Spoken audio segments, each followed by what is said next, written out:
Je vous invite à lire le chapitre 5 de l'Épître aux Galates. Galates chapitre 5. Nous connaissons bien les passages qui parlent des œuvres de la chair et des fruits de l'Esprit Saint de Dieu.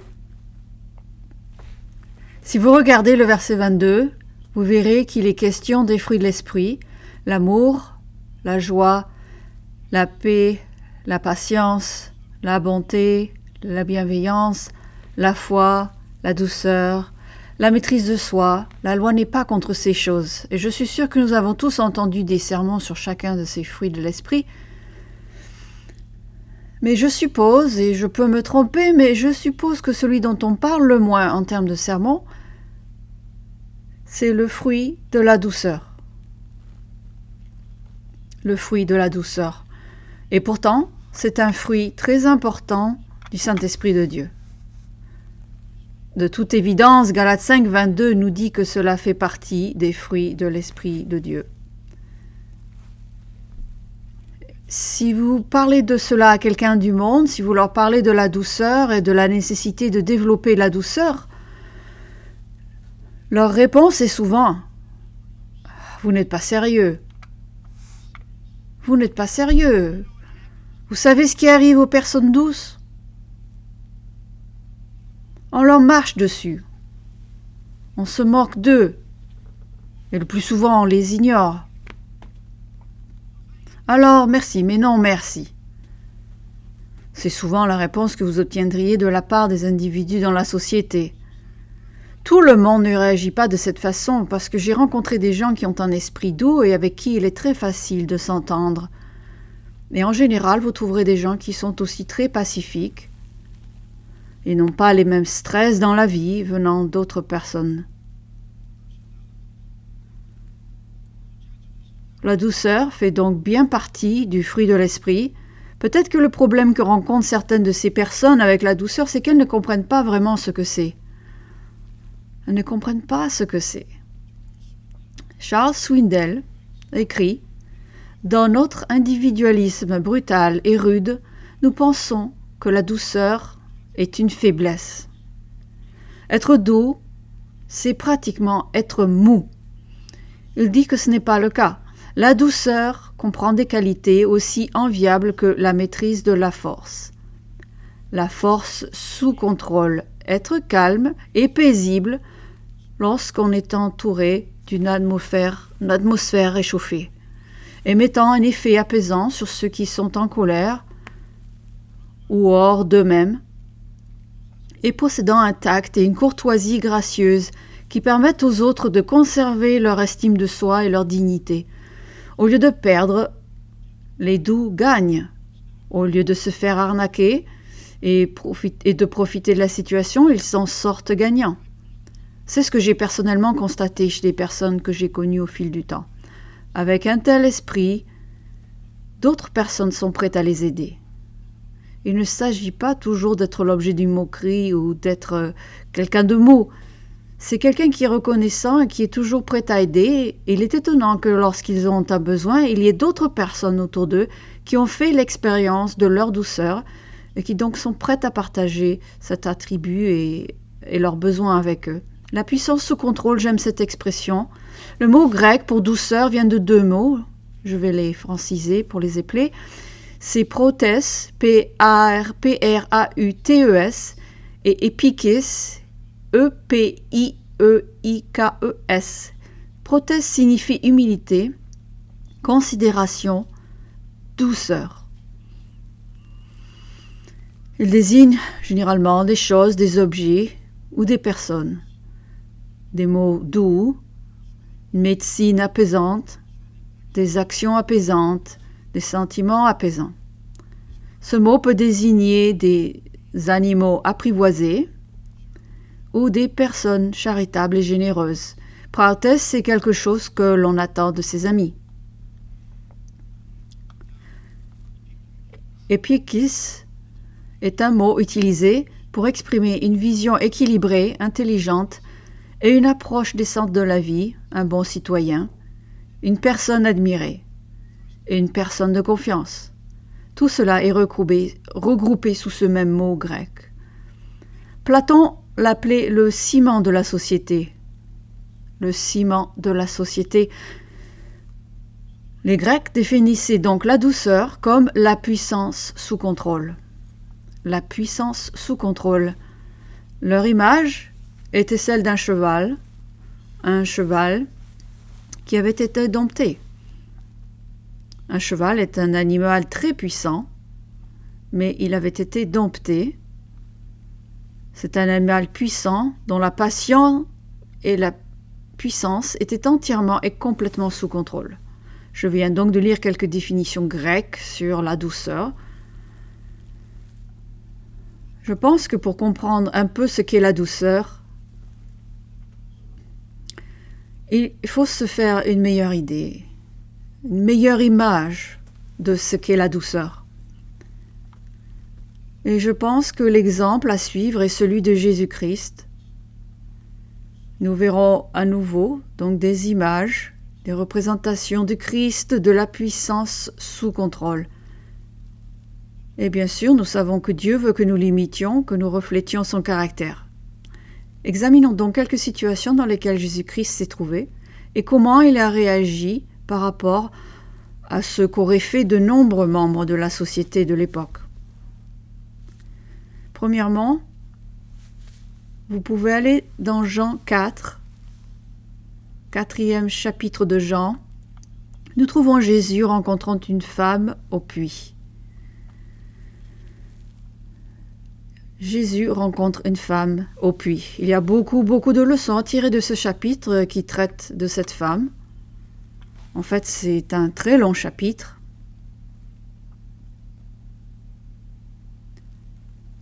Jusqu'au verset 42. Il parle de cette femme et de ceux qui étaient en contact avec elle. La femme au puits. Sans entrer dans les détails, il s'agit d'une femme qui a été mariée 5 fois. 5 fois, et qui vit maintenant avec un homme qui n'est pas son mari. Et en plus, c'était une Samaritaine. Elle était très mal vue par le peuple juif, en particulier par les dirigeants juifs. Et voici que Jésus-Christ interagit avec cette femme.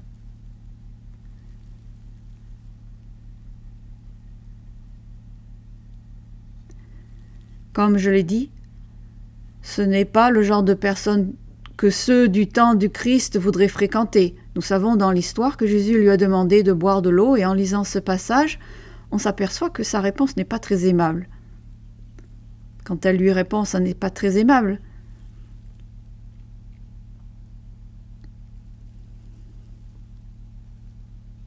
Pourtant, lorsque vous lisez ce récit, Jésus lui répond gentiment. Doucement. Il ne l'accuse pas, il ne lui reproche pas d'être une Samaritaine. Il répond doucement, gentiment à cette femme. Pourquoi ? Est-ce parce qu'il avait peur d'elle ? Avait-il peur de cette femme ? Je pense que nous savons tous que ce n'est pas le cas. Avait-il peur que quelqu'un les voie ensemble ? Cela ne lui a pas traversé l'esprit en ce qui concerne la façon dont il la considérait. Il savait comment les gens autour de lui, ceux de la nation juive, réagiraient s'ils le voyaient parler avec elle. Mais il était prêt à lui parler.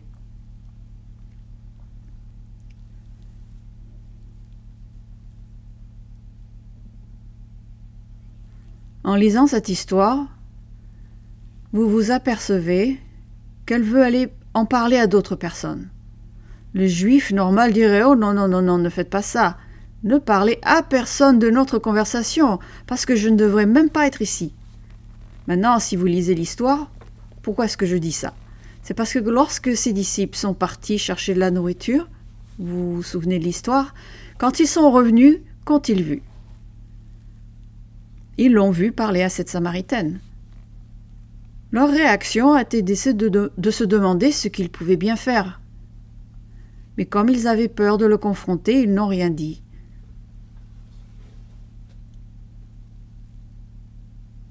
Ils n'ont rien dit. Mais Mais comme je l'ai dit, il y a beaucoup de leçons à tirer de l'histoire de cette femme. Rien de tout cela donc n'est vrai. Il a réagi avec gentillesse, avec douceur, parce qu'il voyait au-delà de sa réputation. Il a vu une personne assoiffée et dans le besoin, parce qu'elle était sortie pour puiser de l'eau. Il a vu cette personne assoiffée et dans le besoin en lui disant « J'ai de l'eau que tu ne connais pas. Tu n'as pas besoin de venir puiser de l'eau dans ce puits, pour ainsi dire. J'ai ce dont tu as besoin. » Vous voyez, il a vu une personne dans le besoin et assoiffée, et il était prêt à faire preuve de douceur. Parce que la douceur aura plus d'impact sur quelqu'un que la dureté, la sévérité et le jugement. Le Christ était parfait en tout point. Et il l'a traitée avec douceur pour la restaurer. Et quelle a été sa réponse? Quelle a été la réponse de cette femme? Après avoir lu toute l'histoire, elle va parler de tout cela à tous les habitants de la ville. Ils sont tous sortis et ils ont dit « Eh bien, nous croyons à cause de ce que vous nous avez dit. Mais maintenant que nous avons interagi avec cette personne qui est prête à parler non seulement à cette femme samaritaine, mais à tout le village samaritain, et doucement, ils ont dit qu'ils croyaient parce qu'ils avaient été témoins de lui. Ils en ont fait l'expérience. Ils ont fait l'expérience de sa nature, dont une partie était, et est encore, la douceur. Voyons l'histoire de Jean au chapitre 8. Encore une fois, une autre image, ici Jean, chapitre 8. C'est l'histoire d'une femme prise en flagrant délit d'adultère. C'est pas juste qu'il ait dit cela d'elle, mais elle a vraiment été prise en flagrant délit d'adultère. Et ceux qui l'ont attrapée salivent, parce qu'encore une fois, ils étaient durs. Ils étaient durs, ils jugeaient. On pouvait presque voir les pierres lisses dans leurs mains, prêtes à la lapider. Et c'est ainsi qu'ils ont pensé piéger Jésus-Christ.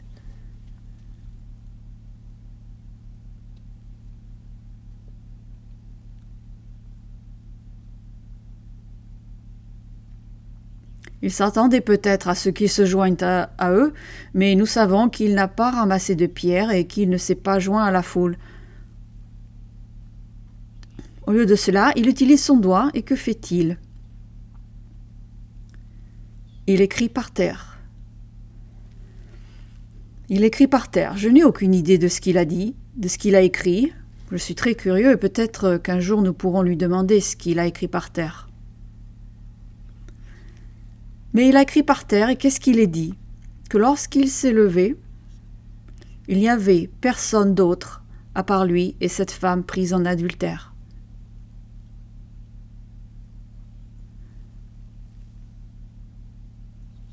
Alors que dit-il?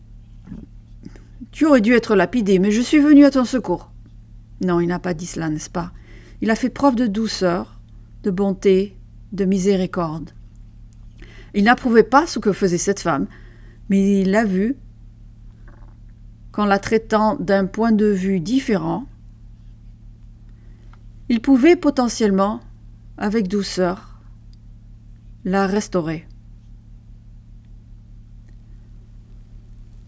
Il dit « Il n'y a personne ici pour te condamner, je ne te condamne pas. Je n'approuve pas ce que tu as fait, mais je ne te condamne pas. » Et il dit en substance « Pars maintenant et quitte ta vie de quoi? Va et quitte ta vie de péché. Change, deviens une personne différente, repens-toi de tes actions et fais les choses différemment dans ta vie. » Vous savez, nous ne lisons pas beaucoup de choses sur cette femme qui est partie, mais je dois croire que la façon dont le Christ l'a traitée et a dit « Je ne te condamne pas, va et ne pêche plus », je veux croire au plus profond de mon cœur qu'elle a commencé à faire des changements dans sa vie. C'est ce que je crois. Elle est devenue une personne différente, avec un but différent. Allons dans Luc chapitre 19. Une autre image, représentation ici de Jésus-Christ. Au chapitre 19 de Luc, nous lisons l'histoire de Jésus et de ce petit homme dans l'arbre. Un petit homme dans un arbre, connu sous le nom de Zaché. Lorsque vous lisez l'histoire de cette personne,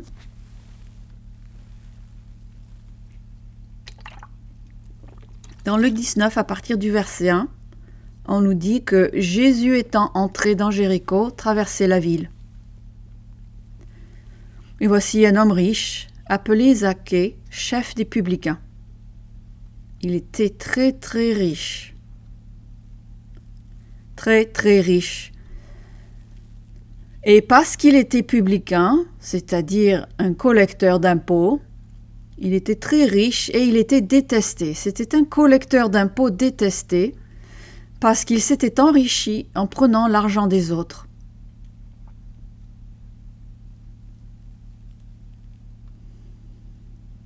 Barclay a une section très intéressante dans son commentaire sur Zaché et sa rencontre avec Jésus.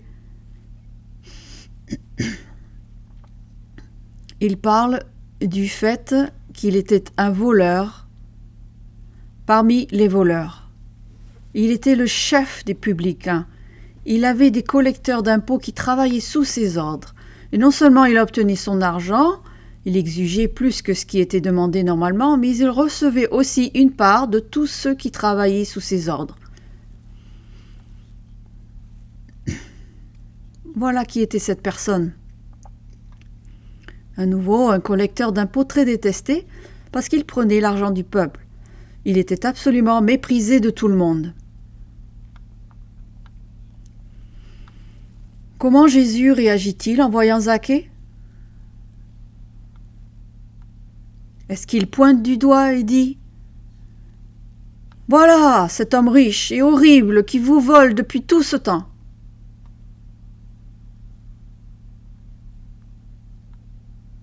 Non. Jésus lève les yeux, le montre du doigt et lui dit « Zaché, descends de cet arbre. Nous allons dîner ce soir. Oh oh, le collecteur d'impôts détesté, nous allons dîner ce soir ensemble, nous allons dîner chez toi. » Ce qu'il faut comprendre, c'est que Jésus a vu Zaché, il connaissait la réputation de Zaché. Mais il a aussi vu un homme qui avait besoin d'être restauré, et il devait le restaurer avec douceur.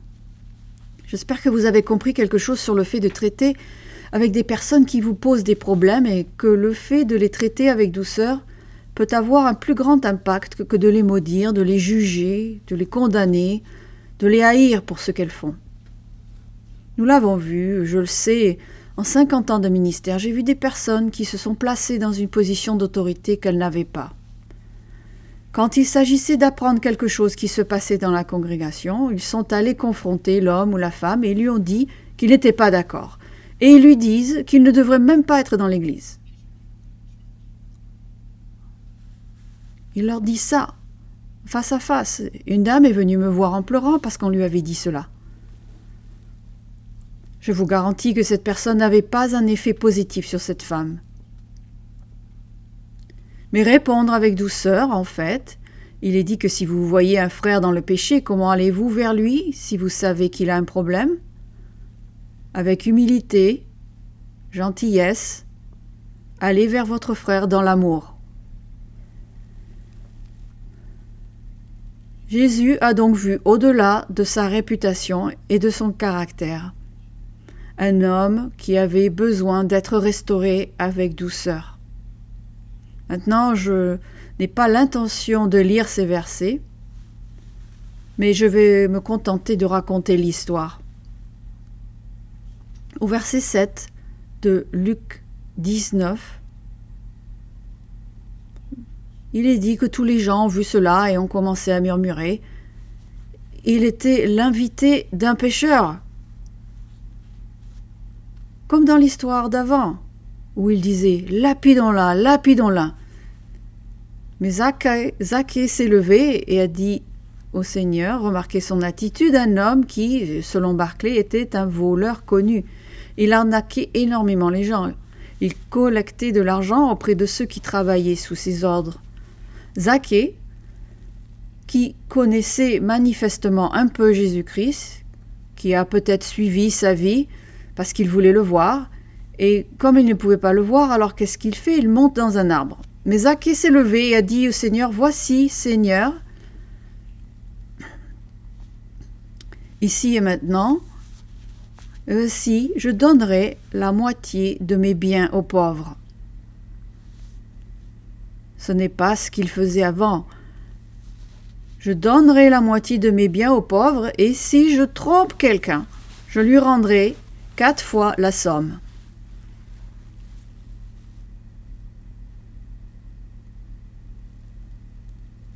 Je crois que Jésus-Christ a eu un impact considérable sur cet individu. Il s'est approché de lui avec douceur, sans le condamner, sans être dur, sans être méchant. Au verset 9, Jésus lui dit « Le salut est entré aujourd'hui dans ta maison. » Dans cette maison, le Christ était là. Parce que celui-ci est aussi un fils d'Abraham. Car le Fils de l'homme est venu chercher et sauver ceux qui étaient perdus. Telle était l'attitude de Jésus-Christ. Il n'est pas venu pour condamner les perdus, ils se sont condamnés eux-mêmes. Ils se sont condamnés eux-mêmes, mais il est venu pour étendre la miséricorde, la bonté, la douceur et l'amour pour sauver les perdus. Une pensée m'est venue à l'esprit, on attrape plus de mouches avec du miel qu'avec du vinaigre. Je pense que c'est une application. Un exemple de ce dont nous parlons ici en ce qui concerne la façon dont le Christ a traité les gens. La dernière histoire que je veux utiliser se trouve dans le chapitre 10 de Luc. Encore une fois, c'est une histoire que nous connaissons tous. Luc, chapitre 10, et à partir du verset 38. C'est l'histoire d'un repas chez Marie et Marthe. C'est quelque chose que nous connaissons. Un repas chez Marie et Marthe. Marthe était une amie de Jésus-Christ et l'avait invité à dîner avec ses disciples. Il y a donc eu beaucoup de préparatifs. Si vous recevez 12 disciples du Christ, le Christ lui-même, et qui sait qui d'autre était là, ce repas a nécessité beaucoup de préparation. Imaginez donc, pour notre histoire aujourd'hui, imaginons donc que Jésus est dans le salon. Il est dans le salon, la sœur de Marthe, Marie, fait quoi? Elle est assise à ses pieds, désireuse d'apprendre, tout comme les autres disciples. C'est très paisible, c'est une très belle scène, si l'on y réfléchit. Jésus enseigne, et Marthe est où?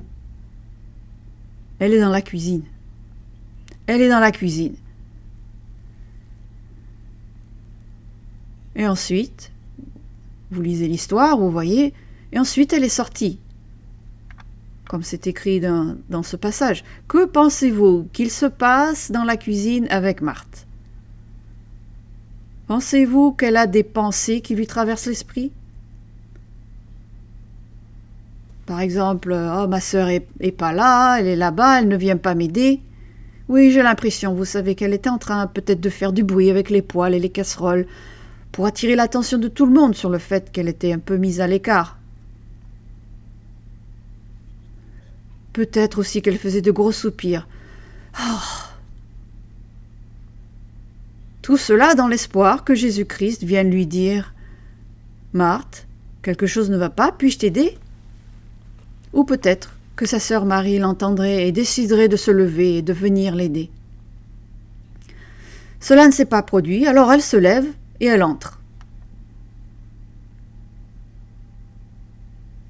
Comment pensez-vous qu'elle se tenait devant Jésus lorsqu'elle est entrée dans la pièce? Humblement? Je ne sais pas, je suis en train de construire un scénario, d'accord? Est-ce qu'elle est allée dire, vous savez, j'ai été occupée dans cette cuisine? J'en ai pas la moindre idée, mais c'est amusant de construire des scénarios. Marthe s'agite, sort et se tient devant Jésus et dit dis à ma sœur de m'aider. Dis à ma sœur de m'aider. Maintenant, face à face avec son amie Marthe, Jésus aurait pu réagir. Il aurait pu la réprimander sévèrement. Elle aurait peut-être mérité compte tenu de la personne avec qui elle parlait. Au lieu de ça, il lui dit « Marthe, Marthe ». 2 fois, il l'appelle par son nom sur un ton affectueux. « Marthe, Marthe ». Il est doux avec elle. Il n'est pas dur, mais il est prêt à dire quoi? La vérité. Mais il le fait avec amour. Il le fait avec amour. Marthe, Marthe, d'un ton chaleureux. Il a donc vu au-delà de sa frustration, il a vu au-delà de sa colère, au-delà de sa jalousie. Il a vu une femme qui avait besoin d'être restaurée. Et il l'a fait avec douceur. Il lui a expliqué que, tu sais, Marthe, Marie est ici, elle cherche vraiment ce qui est le plus important. Tu sais, si nous n'avons pas un autre repas physique, ce n'est pas grave. Le repas spirituel sera satisfaisant pour nous tous. L'histoire finie. Martha est-elle sortie pour aider? Jésus a-t-il proposé de faire la vaisselle après? Je n'en sais rien. Ce sont là 4 histoires de la vie de Jésus dans son travail et ses relations avec les gens. Maintenant, nous pouvons dire, eh bien oui, mais c'était Jésus. Il était le tout-puissant Fils de Dieu. Si je vis comme cela, je risque de me faire piétiner. Eh bien, pensez-y. Vous pourriez en fait, oui. Mais réfléchissez-y. Jésus a été piétiné d'un point de vue du monde. Judas a fait quoi? Il l'a trahi. Pierre a fait quoi? Pierre l'a renié. Tous ses amis l'ont abandonné. C'est un peu comme se faire marcher dessus, vous voyez. Mais avant toute trahison, et alors que Jésus est sur le point de mourir, il se rend dans ce jardin appelé Gethsémane. C'est dans Matthieu 26, si vous voulez vous y retourner et le lire pendant que je parle. Il va au jardin de Gethsémane. Il savait ce qui allait arriver. Et il savait qu'il avait besoin de puiser de la force auprès de son Père. Maintenant, certains d'entre vous ont vu peut-être cette peinture. Il a de nombreuses copies de cette peinture. L'image où le Christ est dans le jardin de Gethsémane. Il est agenouillé devant un gros rocher. Ses mains sont croisées. Son visage est serein. Et la lumière descend du ciel. Combien d'entre vous ont vu cette image? 2, 3, 6 peut-être. Et c'est ce qu'on vous donne comme image dans le jardin de Gethsémane. Mais à mon avis, ce n'est pas ce qui s'est passé. Ce n'est pas ce qui s'est passé. Dans Matthieu 26, au verset 36, lisons un peu ici, il est dit « Jésus alla avec eux dans un lieu appelé Gethsémane, et il dit aux disciples, « Asseyez-vous ici, pendant que je m'éloignerai pour prier. » Il prit avec lui Pierre et les 2 fils de Zébédée, et il commença à éprouver de la tristesse et des angoisses. Et il leur dit alors, « Mon âme est triste jusqu'à la mort. Restez ici et veillez avec moi. » Ce chagrin, disons cette angoisse, se lisait indubitablement sur son visage. Il savait ce qui allait se passer. C'est pourquoi il est bon pour nous de ne jamais savoir ce qui va se passer dans le futur. C'est vraiment le cas. Ah, il vous reste 2 semaines à vivre. Mais pour l'instant, vous êtes en parfaite santé. Si quelqu'un vous dit ça? Non, je comprends que cela arrive lorsque nous tombons malades et que le médecin nous donne un pronostic. Mais il est bon que nous ne sachions pas si nous sommes en bonne santé, en bonne humeur, ce qui va se passer dans une semaine.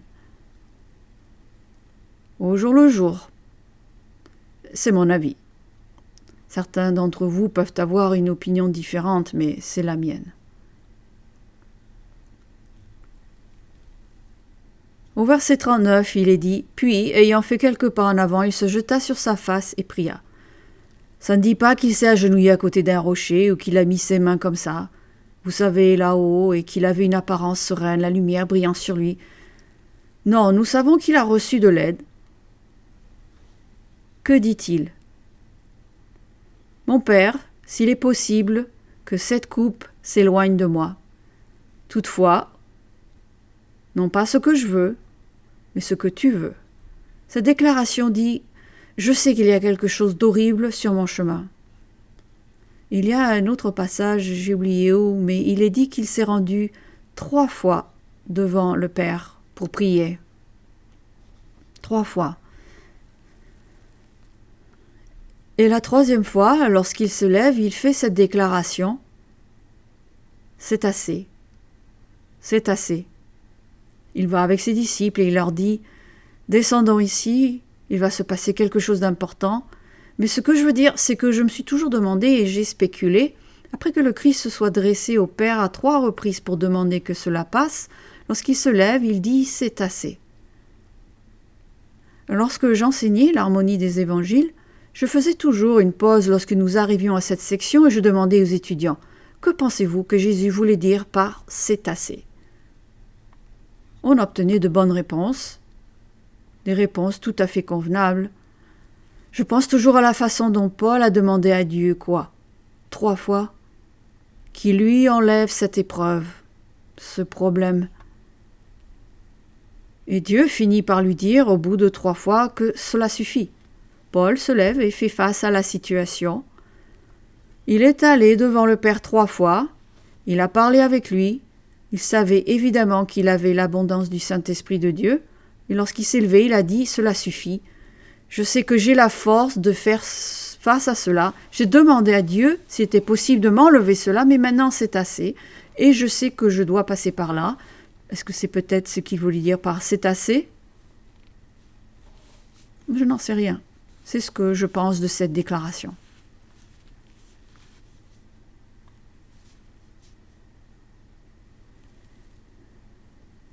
C'est assez.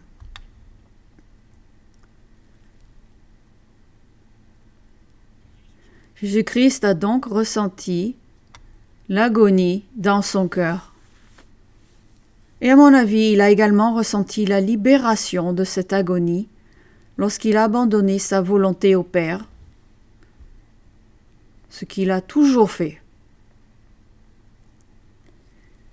Vous voyez, il y a de la liberté et de la force dans cet échange de Jésus-Christ. Jésus a quitté le jardin rempli de la puissance de son Père, et il est entré dans la prochaine étape plein de force, de dignité et de puissance.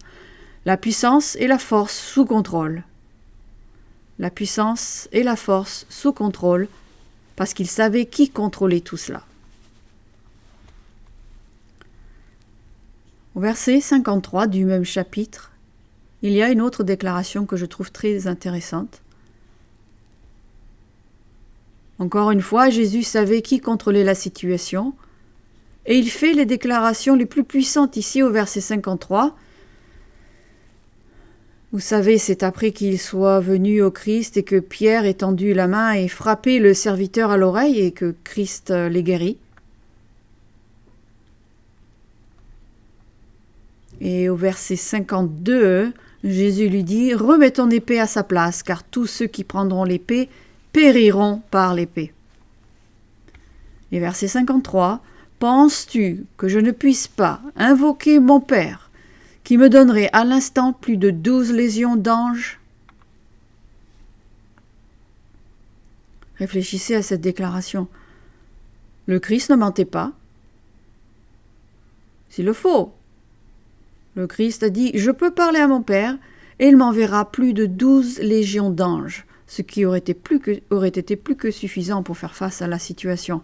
Mais il ne l'a pas fait parce qu'il avait la force de son Père aux cieux. Verset 54. Comment donc s'accompliraient les Écritures d'après lesquelles il doit en être ainsi ? Oh, je pourrais le faire, mais je ne le ferai pas, parce que cela doit se produire. Il faut que cela se produise. Donc nous voyons à nouveau quelqu'un qui avait beaucoup de puissance, de force, mais sous contrôle. Question. À quoi ressemble le fruit de l'esprit de douceur dans ma vie, dans votre vie, dans nos relations, dans notre assemblée? À quoi cela ressemble-t-il? Tout d'abord, nous devons comprendre qu'il peut arriver que nous n'obtenions pas toujours ce que nous voulons. Est-ce que cela vous est déjà arrivé? De ne pas obtenir ce que vous voulez? Lorsque j'étais à plein temps dans le ministère, j'ai fait part de mes commentaires au bureau central. Ils m'ont souri et m'ont dit « Merci de votre contribution, Franck, mais nous ne ferons pas comme ça. » Cela nous arrive à tous dans la vie. Vous allez voir votre employeur avec une idée phénoménale qui pourrait être vraiment bonne et il dit « Non, nous allons faire comme ça. » Et 6 mois plus tard, ce qu'il a choisi de faire échoue complètement. Vous ressentez quoi? Il y aura donc des moments où nous n'obtiendrons pas ce que nous voulons, et cela peut être difficile à accepter pour certains d'entre nous, y compris pour moi. Cela signifie que je vais faire tout ce que je peux, donner mon avis, puis m'en remettre à Dieu, lui faire confiance pour que la situation s'arrange au mieux. En d'autres termes, je dois renoncer à quoi? Je dois renoncer à mon droit d'avoir raison. Si, j'ai raison. Parce que cela, grâce à l'esprit de douceur, m'a aussi aidé à réaliser que je pourrais peut-être avoir tort. Il se peut que je me trompe. Et cela vous met dans le bon état d'esprit pour faire face à ce type de situation.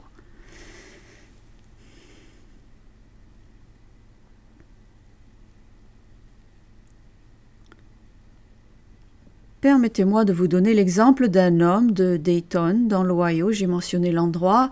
C'est là que j'ai exercé mon dernier ministère, à Dayton, près de Cincinnati. Il y avait un homme qui était en fait un visiteur. Il venait assez souvent d'une autre congrégation. Nous étions donc 3 à discuter de sujets différents. Et il a amené le sujet de la prophétie et de son idée sur ce qui allait arriver en se basant sur cette situation dans les Écritures. Donc dans l'Église, nous avions certainement une opinion différente sur ce qui allait se passer, mais c'était une opinion. Vous savez, ce n'est pas quelque chose dont nous pourrions dire définitivement qu'il va se produire, mais il était si catégorique, que ce qu'il ressentait était la vérité. Alors je lui ai expliqué d'autres concepts, il a dit non, c'est pas comme ça que ça va se passer. Ah, je dois admettre honnêtement que j'ai commencé à ressentir un peu de, vous savez, un peu de colère à l'intérieur du genre, mais qui est ce type? Heureusement, je n'ai pas laissé cours à cette colère. Et après environ 10-15 minutes où il continuait sur ce sujet, et l'autre personne aussi a donné son avis, nous étions 3, j'ai dit, vous savez quoi, Harry? Ce n'est pas son nom, mais nous regardons une prophétie qui est certainement encore dans le futur, et si vous voulez être honnête avec vous-même, et vous et moi, nous ne savons pas exactement comment cela va se passer. Il a dit, oh, je sais comment ça va se passer. Ah, j'ai dit, bon, ok, d'accord, pas de problème, c'est bien, mais je vais vous dire ce que je vais faire. Et je pense que vous serez d'accord avec moi, je vais juste attendre. Vous savez quoi, Harry, et si ça se passe comme vous le dites, alors je serai d'accord avec vous, parce que je ne vais pas discuter avec le Christ. Si ça se passe comme ça, très bien. Alors, donnons-y du temps et voyons comment ça se passe. Et quand j'ai dit cela, quand j'ai adopté cette approche, j'ai commencé à voir chez lui un peu d'adoucissement dans son attitude. Il me dit, bon d'accord, je peux vivre avec ça. Et en m'éloignant, j'ai dit, oh, j'ai quand même raison. Non, c'est juste une blague. C'est ainsi que l'on peut désamorcer des situations en adoptant une approche douce. Je ne veux pas avoir une confrontation avec la personne, me disputer avec lui, mais encore une fois, en tant que pasteur, depuis tant d'années, j'ai vu des gens au fond de la salle en train de se disputer vivement au sujet d'une position. Une personne prenait un parti et l'autre prenait le parti contraire. Et il n'y avait aucun esprit de douceur. Parfois, il faut juste céder et relâcher. Cela ne veut pas dire qu'il faut changer d'avis si on est très attaché à quelque chose, mais c'est comment on y fait face qui compte. La façon dont on s'y prend, vous voyez dans tous les exemples que nous avons utilisés à propos du Christ, les gens avaient certainement des opinions différentes. À propos de la femme qui était une Samaritaine, le Christ avait raison. Les disciples devaient apprendre à ressembler davantage au Christ, parce qu'ils étaient du même avis que les autres Juifs. Qu'est-ce qu'il fait parler à cette Samaritaine? Et en plus, c'était une femme. À nouveau, le commentaire selon Barclay fait ressortir exactement ce que les Juifs pensaient de leurs femmes et de leurs enfants. Ces chefs religieux, lorsqu'ils voyaient leurs femmes arriver dans la rue, ils les ignoraient tout simplement. Ils ne leur parlaient pas. Le Christ a dû vivre dans une drôle de société. Philippiens 2, verset 4. Que chacun de vous, au lieu de considérer ses propres intérêts, il n'y a rien de mal à prendre soin de ses propres intérêts, celui qui ne s'occupe pas des siens est pire qu'un infidèle. Mais que chacun de vous, donc, au lieu de considérer ses propres intérêts, considère aussi ceux des autres. Votre attitude doit être la même que celle de Christ. Que savons-nous de son attitude? Eh bien, il a pris la nature même du serviteur. Il s'est humilié jusqu'à la mort. Ce n'était pas une personne faible. Il était très fort mentalement, émotionnellement et physiquement. Mais il utilisait la qualité de la douceur.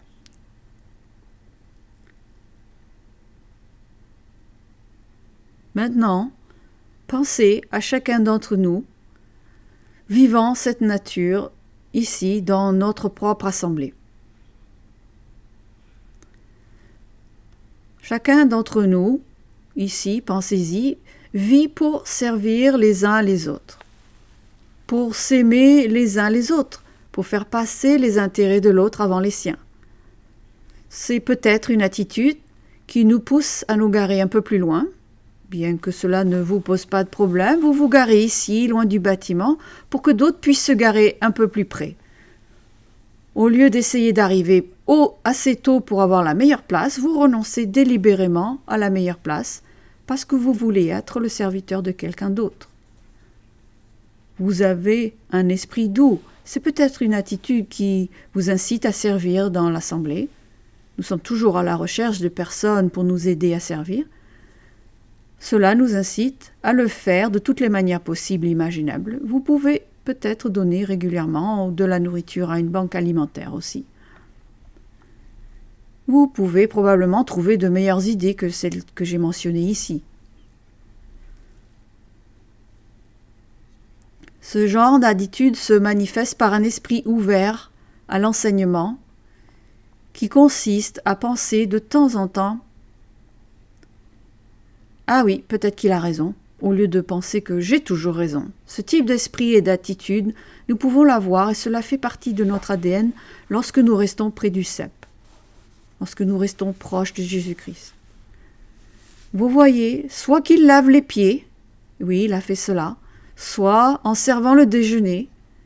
Il y avait une grande foule à plusieurs occasions qu'il a servi, soit en guérissant les malades, en se tenant devant Pilate. Jésus savait qui il était, qu'il était le Fils de Dieu, et il savait qu'il avait été envoyé pour être un restaurateur, pour vous restaurer tous ici, moi y compris, et vous ramener au Père. C'est pour cela qu'il est venu. Il est venu pour servir avec un esprit doux, alors qu'il était le Fils de Dieu envoyé pour mourir pour nos péchés. Cette vérité devrait façonner notre attitude. C'est la douceur que nous voyons en Jésus-Christ. La douceur se manifeste donc dans nos conversations. C'est une chose à laquelle il faut faire attention. Elle s'affiche dans certaines de nos conversations. La douceur a pour effet d'influencer et de protéger nos paroles avec gentillesse. Allons dans Éphésiens 4, verset 29.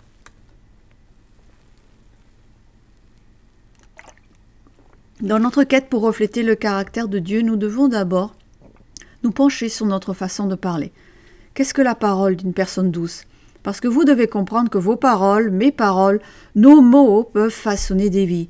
Elles peuvent réparer les cœurs brisés et inspirer l'espoir. C'est pourquoi nous devons, au service de Dieu, garder nos paroles avec douceur.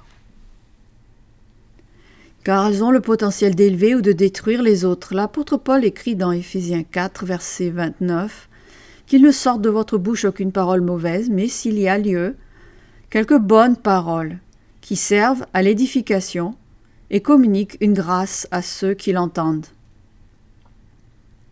Ce verset nous rappelle gentiment que nos paroles doivent être une source d'encouragement, d'édification et de guérison. Une personne à l'esprit doux y parviendra mieux. Parce qu'une personne douce, femme ou homme, ne sait pas de blesser les gens, ne cherche pas à leur faire du mal. Accomplissant ainsi ce que le Christ a dit, réfléchissez un instant à l'impact d'un mot gentil prononcé au bon moment. Vous savez, il y a un proverbe qui dit cela, n'est-ce pas ? Quelque chose à propos d'une pomme ? Oui. Vous vous souvenez de ce proverbe, quelque chose à propos d'une pomme ? Vous savez, un mot gentil au bon moment peut illuminer la journée de quelqu'un, lui remonter le moral, lui donner un sentiment de valeur et d'estime. Au contraire, une parole dure, blessante, peut avoir un impact sévère sur une personne, laissant des cicatrices durables, causant de la douleur et de la division. Pouvez-vous penser à un passage des Écritures qui nous enseignerait cela ?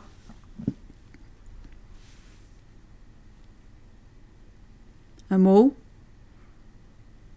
une approche choisie avec bienveillance nous permettent d'être quoi ? Et d'autres mots prononcés avec dureté feront quoi ? Quelqu'un le sait ? Certainement, quelqu'un connaît ce passage. Une réponse douce calme la fureur, mais une parole dure excite la colère. C'est Proverbe 15, verset 1. Si nous apprenions à écouter et à expliquer cette seule écriture, nous réglerions ou éliminerions beaucoup de querelles et de difficultés que rencontrent les gens, que ce soit dans leur mariage, dans leur assemblée, dans le voisinage ou au travail.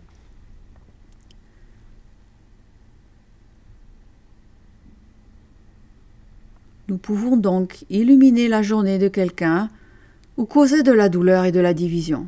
Je dirais donc qu'en tant que chrétiens, nous choisissons intentionnellement la douceur dans nos paroles, permettant ainsi à nos mots d'être une source de bénédiction pour ceux qui nous entourent. Ainsi, pour cultiver la douceur dans nos paroles, nous devons être attentifs aux mots que nous choisissons et à l'effet qu'ils produisent sur les autres. Quel genre de mots utilisez-vous ? Tu es stupide ou quoi ? Non. On dit, tu sais, tu as de très belles qualités. Ce n'est peut-être pas la personne la plus brillante au monde, mais vous trouvez quelque chose qui est bénéfique pour l'individu. Vous avez peut-être 3 fils, j'ai 3 fils. 2 sont très intelligents, disons, et très sportifs. L'autre n'est peut-être pas aussi intelligent et pas du tout sportif, mais il est capable de faire cela. Il peut faire ça. Et donc c'est sur cela qu'il faut se concentrer. Vous construisez l'individu, vous édifiez, vous l'encouragez. Et lorsqu'il grandit, il se débrouille très très bien. Au lieu de dire « tu sais pas faire grand-chose ». C'est pourquoi, à l'école, c'était toujours triste de voir la dernière personne choisie pour faire partie d'une équipe. Quelqu'un a déjà été la dernière personne choisie comme ça, de façon régulière?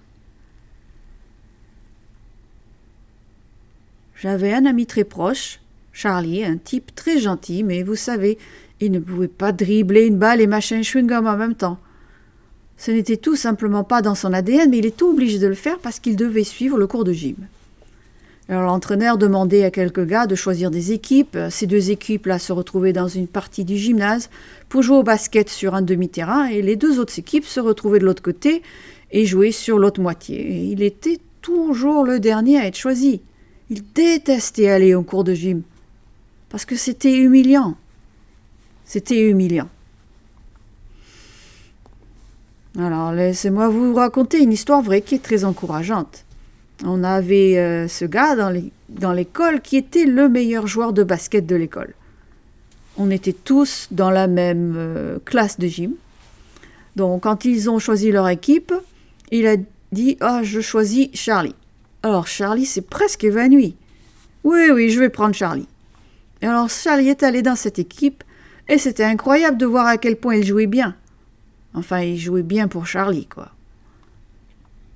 Il jouait bien. Mais vous savez, les parents connaissent les points forts de leurs enfants. Et nous devons tous être capables d'utiliser les mots et les instructions qui correspondent à leurs forces. Parce qu'ils ne sont pas les mêmes. Mes 3 fils ne sont pas les mêmes, et je suis sûre que c'est aussi le cas des vôtres. Ce verset nous rappelle donc que nos paroles doivent être une source d'encouragement, d'édification et de guérison. Et quoi d'autre? Quoi d'autre? Nous parlons de douceur en parole. La douceur doit aussi se manifester par des actions compatissantes. Ce sera le dernier point que nous aborderons, les mots et les actes de compassion. La douceur ne se limite pas aux mots, elle doit aussi se manifester par nos actions envers les autres. Si vous remarquez la première moitié du verset 32,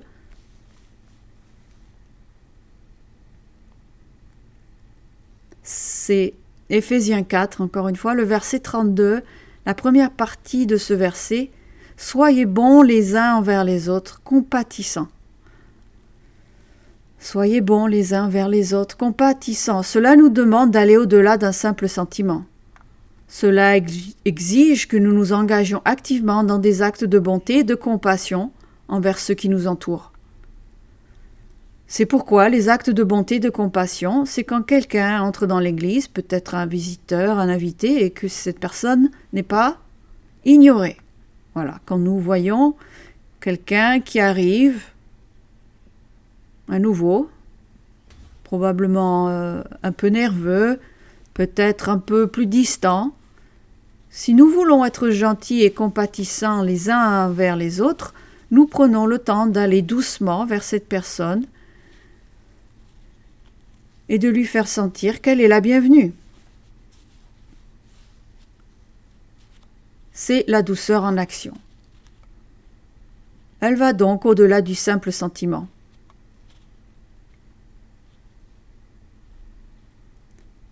Et vous pouvez remarquer que Jésus-Christ, je ne vais pas lire tous ces exemples, il nous a donné un grand nombre d'exemples d'actions compatissantes. Il a été ému de compassion. Cette phrase est utilisée souvent dans l'harmonie des évangiles. Le Christ a regardé, il a été ému de compassion. Il regarda et fut ému de compassion. Il a vu les lépreux, il a été ému de compassion. Il a vu les aveugles et les sourds et il a été ému de compassion. Il avait une veuve qui avait perdu son fils et il a été ému de compassion. Il l'a ressuscité d'entre les morts, parce qu'il était doux et attentionné, toujours ému de compassion. Et nous devons refléter le caractère du Christ en incarnant son altruisme et son amour sacrificiel. Étendre la main à quelqu'un d'autre, où que ce soit. Je ne vais pas vous dire quelles actions vous pouvez entreprendre. Je pense que si vous y réfléchissez, vous pourrez les trouver vous-même. Enfin, dans ce même verset, Paul nous encourage à nous pardonner les uns les autres, tout comme le Christ et Dieu nous ont pardonnés. Et lorsque vous avez cette mentalité, que nous avons été pardonnés par Dieu, vous devriez vraiment avoir du mal à condamner quelqu'un. Vous n'aimez peut-être pas ce qui est fait, vous n'êtes pas d'accord, mais vous ne le condamnez pas à l'étang de feu, ce qui est malheureusement trop souvent arrivé.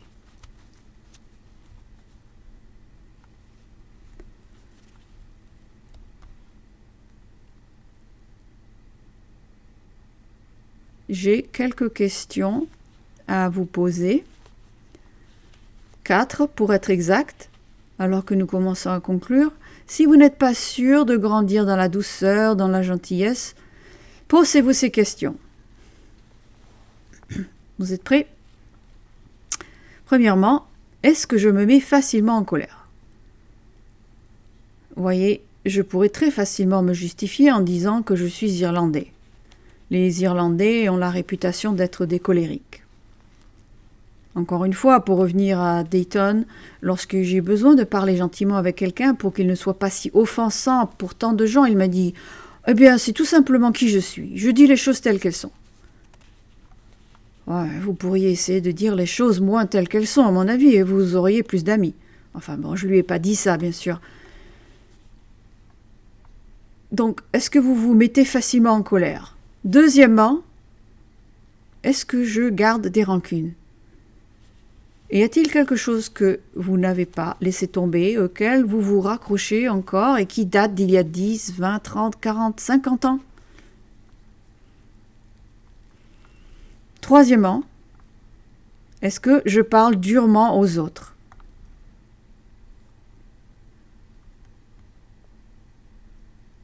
Et enfin, est-ce que je réagis de manière irréfléchie à certaines situations? Ces 4 questions peuvent vous aider à déterminer si vous progressez ou non dans la douceur. Maintenant, si vous avez répondu par l'affirmative à l'une de ces questions, il est probable que vous avez besoin de travailler et de devenir plus doux dans votre vie. Mais c'est pas grave, ça va. Parce que je pense que nous avons tous des domaines de croissance. L'important, c'est que vous en soyez conscient et que vous soyez prêt à faire des efforts pour changer. C'est pas grave si vous avez répondu oui à quelques-unes de ces questions. Il s'agit simplement de savoir ce que vous allez en faire pour aller de l'avant. Comment pouvez-vous devenir plus doux?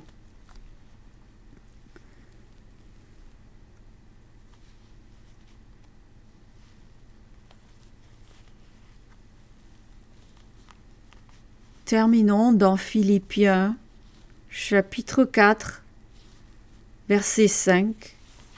Philippiens 4, 5. Philippiens 4, vers 5. Ah, il se mélange.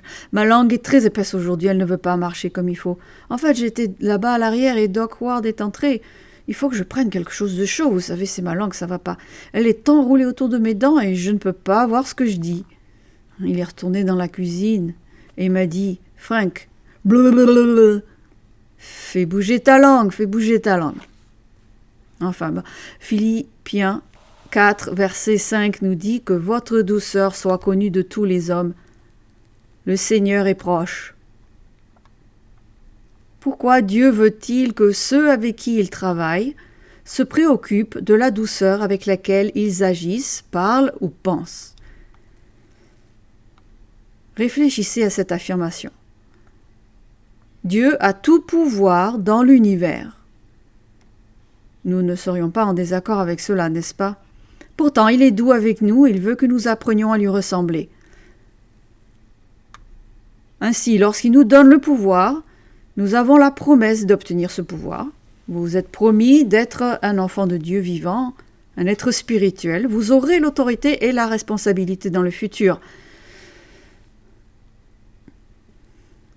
Ainsi, lorsqu'il nous donnera le pouvoir, il saura que nous ne l'utiliserons pas de manière cruelle ou irréfléchie, mais que nous l'utiliserons comme il l'a fait, comme Jésus-Christ l'a fait.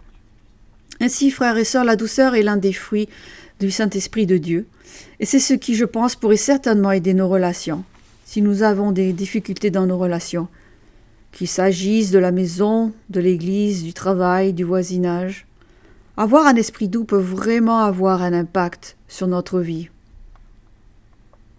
En fait, vous constaterez qu'une personne douce trouvera le repos. Par contre, une personne dure, sévère, qui juge, trouvera rarement le repos. Cela me rappelle Matthieu 11, 29. Oui, j'ai dit que l'autre verset était mon dernier passage, mais je vais vous citer celui-ci. Là, le Christ dit « Prenez mon joug sur vous et recevez mes instructions. » Matthieu 11, 29. « Car je suis doux et humble de cœur, et vous trouverez le repos pour vos âmes. » Il y a quelque chose dans la douceur qui nous aide à avoir du repos dans notre âme, une paix. vous trouverez le repos dans votre âme.